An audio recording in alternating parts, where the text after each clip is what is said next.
ओम गणगणपते नमः। ओम गणगणपते नमः। ओम गणगणपते नमः। ओम नमः शिवाय। जलदान, जलाशय निर्माण, वृक्षारोपण, सत्य भाषण और तप की महिमा। सनत कुमार जी कहते हैं, व्यास जी, जलदान सबसे श्रेष्ठ है।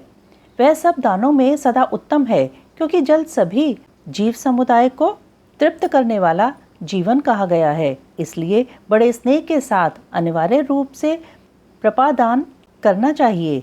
जलाशय का निर्माण इस लोक और परलोक में भी महान आनंद की प्राप्ति कराने वाला होता है। यह सत्य है, सत्य है, इसमें संशय नहीं है। इसलिए मनुष्य को चाहिए कि वह कुआं, बावड़ी और तालाब बनवाए। कुएं में जब पानी निकल जाता है तब वह पापी पुरुष के पाप कर्म का आधा भाग हर लेता है तथा सत्कर्म में लगे हुए मनुष्य के सदा समस्त पापों को हर लेता है। जिसके खुदवाए हुए जलाशय में गौ, ब्राह्मण तथा साधु पुरुष सदा पानी पीते हैं, वह अपने सारे वंश का उद्धार कर देता है। जिसके जलाशय में गर्मी के मौसम में भी अनिवार्य रूप से पानी टिका रहता है, वह कभी दुर्गम एवं विषम संकटों को नहीं प्राप्त होता। जिसके पोखरे में केवल वर्षा ऋतु में जल ठहरता है, उसे प्रतिदिन अग्निहोत्र करने का फल मिलता है। ऐसा ब्रह्मा जी का कथन है।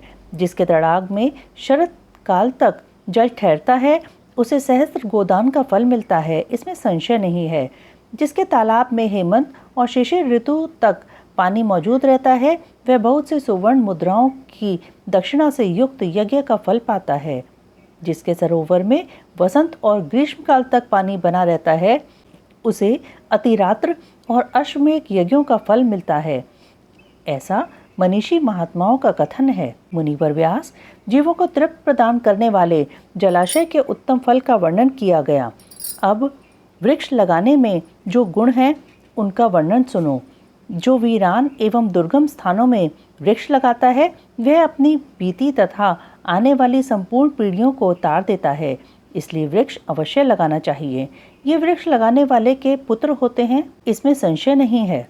वृक्ष लगाने वाला पुरुष परलोक में जाने पर अक्षय लोगों को पाता है। पोखरा खुदाने वाला, वृक्ष लगाने वाला और यज्ञ कराने वाला जो द्विज है, वह तथा दूसरे दूसरे सत्यवादी पुरुष ये स्वर्ग से कभी नीचे नहीं गिरते। सत्य ही परब्रह्म है, सत्य ही परम तप है, सत्य ही श्रेष्ठ यज्ञ है और सत्य ही उत्कृष्ट शास्त्र ज्ञान है। सोए हुए पुरुषों में सत्य ही जागता है, सत्य ही परम पद है। सत्य से ही पृथ्वी टिकी हुई है और सत्य में ही सब कुछ प्रतिष्ठित है। तप, यज्ञ, पुण्य, देवता, ऋषि और पितरों का पूजन, जल और विद्या, ये सब सत्य पर ही अवलंबित हैं। सबका आधार सत्य ही है। सत्य ही यज्ञ, तप, दान, मंत्र, सरस्वती देवी तथा ब्रह्मचर्य है। ओमकार भी सत्य रूप ही है। सत्य से ही वायु चलती है, सत्य से ही सूर्य तपता है, सत्य से ही आग जलाती है और सत्य से ही स्वर्ग टिका हुआ है। लोक में संपूर्ण वेदों का पालन तथा संपूर्ण तीर्थों का स्नान केवल सत्य से सुलभ हो जाता है। सत्य से सब कुछ प्राप्त होता है, इसमें संशय नहीं है। एक सहस्त्र अश्वमेध और लाखों यज्ञ एक ओर तराजू पर रखे जाएं और दूसरी ओर सत्य हो तो सत्य का ही पलड़ा भारी होगा। देवता, पितर, मनुष्य, नाग, राक्षस तथा चराचर प्राणियों सहित समस्त लोग सत्य से ही प्रसन्न होते हैं। सत्य को परम धर्म कहा गया है, सत्य को ही परम पद बताया गया है और सत्य को ही परब्रह्म परमात्मा कहते हैं। इसलिए सदा सत्य बोलना चाहिए। सत्यपरायण मुनि अत्यंत दुष्कर तप करके स्वर्ग को प्राप्त हुए हैं तथा सत्य धर्म में अनुरक्त रहने वाले सिद्ध पुरुष भी सत्य से ही स्वर्ग के निवासी हुए हैं। अतः सदा सत्य बोलना चाहिए। सत्य से बढ़कर दूसरा कोई धर्म नहीं है। सत्य रूपी तीर्थ अगाध, विशाल, सिद्ध एवं पवित्र जलाशय है। उसमें योग युक्त होकर मन के द्वारा स्नान करना चाहिए। सत्य को परम पद कहा गया है। जो मनुष्य अपने लिए, दूसरे के लिए अथवा अपने बेटे के लिए भी झूठ नहीं बोलते, वे ही स्वर्गगामी होते हैं। वेद, यज्ञ तथा मंत्र ये ब्राह्मणों में सदा निवास करते हैं, परंतु असत्यवादी ब्राह्मणों में इनकी प्रतीति नहीं होती। अतः सदा सत्य बोलना चाहिए। तदंतर तप की बड़ी भारी महिमा बताते हुए सनत कुमार जी ने कहा, मुने, संसार में ऐसा कोई सुख नहीं है जो तपस्या के बिना सुलभ होता है, तप से ही सारा सुख मिलता है। इस बात को वेद वेत्ता पुरुष जानते हैं। ज्ञान, विज्ञान, आरोग्य, सुंदर रूप, सौभाग्य तथा शाश्वत सुख तप से ही प्राप्त होते हैं। तपस्या से ही ब्रह्मा बिना परिश्रम के ही संपूर्ण विश्व की सृष्टि करते हैं। तपस्या से ही विष्णु इसका पालन करते हैं। तपस्या के बल से ही रुद्रदेव संहार करते हैं तथा तप के प्रभाव से ही शेष अशेष भूमंडल को धारण करते हैं। वेद और पुराणों के स्वाध्याय तथा विविध प्रकार के दान की महिमा, नरकों का वर्णन तथा उनमें गिराने वाले पापों का दिग्दर्शन, पापों के लिए सर्वोत्तम प्रायश्चित, शिव स्मरण तथा ज्ञान के महत्व का प्रतिपादन। सनत कुमार जी कहते हैं, मुने, जो वन में जंगली फलमूल खाकर तप करता है और जो वेद की एक ऋचा का स्वाध्याय करता है, इन दोनों का फल समान है। श्रेष्ठ द्विज वेदाध्ययन से जिस पुण्य को पाता है, उससे दूना फल वह उस वेद को पढ़ाने से पाता है। मुने, जैसा चंद्रमा और सूर्य के बिना जगत में अंधकार छा जाता है, उसी प्रकार पुराण के बिना ज्ञान का आलोक नहीं रह जाता है। अज्ञान का अंधकार छाया रहता है। इसलिए सदा पुराण का अध्ययन करना चाहिए। अज्ञान के कारण नरक में पड़कर सदा संतप्त होने वाले लोग को जो शास्त्र का ज्ञान देकर समझाता है, वह पुराण वक्ता अपनी इसी महत्ता के कारण सदा पूजनीय है। जो साधु पुरुष पुराण वक्ता विद्वान को दान का पात्र समझकर बड़ी प्रसन्नता के साथ उसे उत्तमोत्तम वस्तुएं देता है, वह परम गति को प्राप्त होता है। जो सुपात्र ब्राह्मण को भूमि, गौ, रथ, हाथी और सुंदर घोड़े देता है, उसके पुण्य फल का वर्णन सुनो। वह इस जन्म में और परलोक में भी संपूर्ण अक्षय मनोरथों को पा लेता है तथा अश्वमेध यज्ञ के फल का भी भागी होता है। मुनीश्वर, जो पुरुष भगवान शिव की कथा सुनता है, वह कर्मों के विशाल वन को जलाकर संसार से तर जाता है। जो 2 घड़ी, 1 घड़ी अथवा 1 क्षण भी भक्ति भाव से भगवान शिव की कथा सुनते हैं, उनकी कभी दुर्गति नहीं होती। मुनि, संपूर्ण दानों अथवा संपूर्ण यज्ञों में जो पुण्य होता है, वही फल शिव पुराण सुनने से अविचल रूप में प्राप्त हो जाता है। व्यास जी, विशेषतः कलयुग में पुराण श्रवण के सिवा मनुष्यों के लिए दूसरा कोई श्रेष्ठ धर्म नहीं है। वही उनके लिए मोक्ष एवं ध्यान रूपी फल देने वाला बताया गया है। शिव पुराण का श्रवण और शिव नाम का कीर्तन मनुष्यों के लिए कल्प वृक्ष का रमणीय फल है, इसमें संशय नहीं है। यज्ञ, दान, तप और तीर्थ सेवन से जो फल मिलता है, उसी को मनुष्य पुराणों के श्रवण मात्र से पा लेता है। प्रतिदिन सुपात्र लोगों को बड़े बड़े दान देने चाहिए। वे दान दाता के उद्धारक होते हैं। विप्रवर, सुवर्ण दान, गोदान और भूमिदान ये पवित्र दान हैं, जो दाता को तो तारते ही हैं, लेने वाले का भी उद्धार कर देते हैं।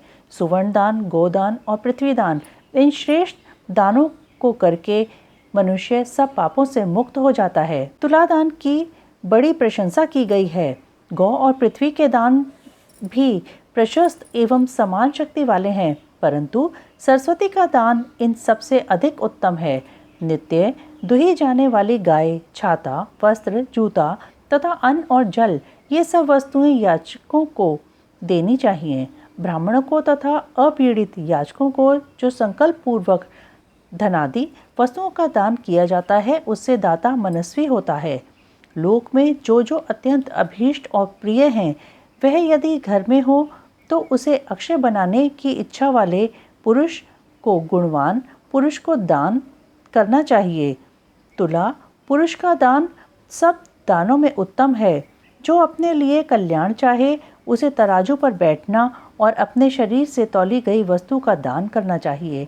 दिन में, रात में, दोनों संध्याओं के समय, दोपहर में, आधी रात में, समय तथा भूत, वर्तमान और भविष्य तीनों कालों में मन, वाणी और शरीर द्वारा किए गए सारे पापों को तुला पुरुष का दान दूर कर देता है।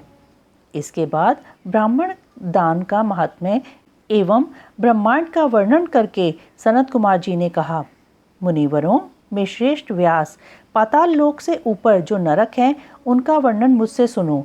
पापी पुरुष उन्हीं में यातनाएं भोगते हैं। रौरव, शूकर, रोध, ताल, विवसन या विषसन, महाज्वाल, तप्तकुंभ, लवण, विलोहित, पी बहाने वाली वैतरणी, कृमि या कृमीश, कृमि भोजन, कृष्ण, असी पत्रवन, दारुण लालाभक्ष, पुयवह, पाप, वहिंज्वाल, अंधशिरा, संदंश, कालसूत्र, तमस, अविची, रोधन, स्वभोजन, अप्रतिष्ठित, महारौरव और शालमली इत्यादि बहुत से दुखदायक नरक वहाँ हैं। व्यास जी, उनमें जो पाप कर्म परायण पुरुष पकाए जाते हैं उनका क्रमशः वर्णन करता हूँ, सावधान होकर सुनो। जो मनुष्य ब्राह्मणों, देवताओं तथा गौओं के लिए हितकर कार्यों के सिवा अन्य किसी कार्य के लिए झूठी गवाही देता है अथवा सदा झूठ बोलता है, वह रौरव नरक में जाता है। जो भ्रूण की हत्या और सुवर्ण की चोरी करने वाला, गाय को कटघरे में बंद करने वाला, विश्वासघाती, शराबी, भ्रम हत्यारा, दूसरों के द्रव्य का अपहरण करने वाला तथा इन सब का संगी है, वह मरने पर तप्तकुंभ नामक नरक में जाता है। गुरु के वध से भी इसी नरक की प्राप्ति होती है। बहन, माता, गौ तथा पुत्री का वध करने से भी तप्तकुंभ में ही गिरना पड़ता है। साध्वी स्त्री को बेचने वाला, अधिक ब्याज लेने वाला, केश विक्रय करने वाला तथा अपने भक्त को त्यागने वाला, ये सब पापी तप्तलोह नामक नरक में पकाए जाते हैं। जो नराधम गुरुजनों का अपमान करने वाला तथा उनके प्रति दुर्वचन बोलने वाला है और जो वेद की निंदा करने वाला, वेद बेचने वाला तथा अगम्य स्त्री से संभोग करने वाला है, वे सब के सब लवण नामक नरक में जाते हैं। चोर विलोहित नामक नरक में गिरता है। मर्यादा को दूषित करने वाले पुरुष की भी ऐसी ही गति होती है। जो पुरुष देवता, ब्राह्मण और पितृगण से द्वेष करने वाला है तथा जो रत्न को दूषित करता है, वह कृमिभक्ष नामक नरक में पड़ता है। जो दूषित यज्ञ करता है वह क्रमीश नामक नरक में पड़ता है। जो नराधम पितृगण, देवगण और अतिथियों को छोड़कर भोजन कर लेता है, वह उग्र लालाभक्ष नरक में गिरता है। जो शस्त्र समूहों का निर्माण करता है वह भी उसी में जाता है। जो द्विज त्यज से सेवा लेता है, असत दान ग्रहण करता है, यज्ञ के अनधिकारियों से यज्ञ कराता है और अभक्ष्य भक्षण करता है, ये सब के सब रुधिरोग नामक नरक में गिरते हैं। जो सोमरस को बेचने वाले हैं उनकी भी यही गति होती है। यज्ञ और ग्राम को नष्ट करने वाला घोर वैतरणी नदी में पड़ता है। जो नई जवानी से मतवाले हो धर्म की मर्यादा को तोड़ते हैं, अपवित्र आचार विचार से रहते हैं और छल कपट से जीविका चलाते हैं, वे कृत्य नामक नरक में जाते हैं। जो अकारण ही वृक्षों को काटता है वह असी पत्रवन नामक नरक में जाता है। भेड़ों को बेचकर जीविका चलाने वाले तथा पशुओं की हिंसा करने वाले कसाई वहिंज्वाल नामक नरक में गिरते हैं। भ्रष्टाचारी ब्राह्मण, क्षत्रिय और वैश्य तथा जो कच्चे खपड़ों अथवा ईंट आदि को पकाने के लिए जावे में आग देता है, वे सब उसी वहिंज्वाल नरक में गिरते हैं। जो व्रतों का लोप करने वाले तथा अपने आश्रम से गिरे हुए हैं, वे दोनों ही प्रकार के पुरुष अत्यंत दारुण संदंश नामक नरक की यातना में पड़ते हैं। जो ब्रह्मचारी होकर भी स्वप्न में वीर्यस्खलन करते हैं तथा जो पुत्रों से विद्या पढ़ते हैं, वे स्वभोजन नामक नरक में गिरते हैं। इस तरह ये तथा और भी सैकड़ों हजारों नरक हैं जिनमें पाप कर्मी प्राणी यातनाओं की आग में डालकर पकाए जाते हैं। इन उपयुक्त पापों के समान और भी सहस्त्रों पाप कर्म हैं जिन्हें नरकों में पड़कर मनुष्य भोगा करते हैं। जो लोग मन, वाणी और क्रिया द्वारा अपने वर्ण और आश्रम के विरुद्ध कर्म करते हैं, वे नरक में गिरते हैं। नरक में सिर नीचे करके लटकाए गए प्राणी स्वर्गलोक में रहने वाले देवताओं को देखा करते हैं और देवता लोग भी नीचे दृष्टि डालने पर उन सभी अधोमुख नार की जीवों को देखते हैं। पापी लोग नरक भोग के अनंतर क्रमशः उन्नति करते हुए स्थावर, कृमि, जलचर, पक्षी, पशु, मनुष्य, धर्मात्मा, मानव, देवता तथा मुमुक्षु होते और अंत में मोक्ष प्राप्त कर लेते हैं। जितने जीव स्वर्ग में हैं उतने ही नरक में हैं। जो पापी पुरुष अपने पाप का प्रायश्चित नहीं करता वही नरक में जाता है। काली नंदन स्वयंभू मनु ने महान पापों के लिए महान और लघु पापों के लिए लघु प्रायश्चित बताए हैं। उन अशेष पाप कर्मों के लिए जो जो प्रायश्चित संबंधी कर्म बताए गए हैं उन सब में भगवान शंकर का स्मरण ही सर्वश्रेष्ठ प्रायश्चित है। जिस पुरुष के चित्त में पाप कर्म करने के अनंतर पश्चाताप होता है उसके लिए तो एकमात्र भगवान शिव का स्मरण ही सर्वोत्तम प्रायश्चित है।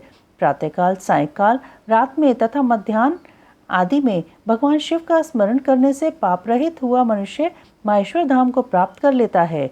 भगवान शिव के स्मरण से समस्त पापों और क्लेशों का क्षय हो जाने से मनुष्य स्वर्ग अथवा मोक्ष प्राप्त कर लेता है। जिसका चित्त जप, होम और पूजा आदि करते समय निरंतर भगवान महेश्वर में ही लगा रहता हो उसके लिए इंद्र आदि पद की प्राप्ति रूप फल तो अंतराय ही हैं। मुने, जो पुरुष भक्ति भाव से दिन रात भगवान शिव का स्मरण करता है उसके सारे पातक नष्ट हो जाते हैं, इसलिए वह कभी नरक में नहीं पड़ता। नरक और स्वर्ग ये पाप और पुण्य के ही दूसरे नाम हैं।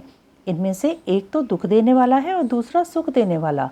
जब एक ही वस्तु कभी प्रीति प्रदान करने वाली होती है और कभी दुख देने वाली बन जाती है तब यह निश्चय होता है कि कोई भी पदार्थ न तो दुखमय है और न सुखमय ही है। ये सुख दुख तो मन के ही विकार हैं। ज्ञान ही परब्रह्म है और ज्ञान ही तात्विक बोध का कारण है। यह सारा चराचर विश्व ज्ञानमय ही है। उस परम विज्ञान से भिन्न दूसरी कोई वस्तु नहीं है। ओम नमः शिवाय, ओम नमः शिवाय, ओम नमः शिवाय।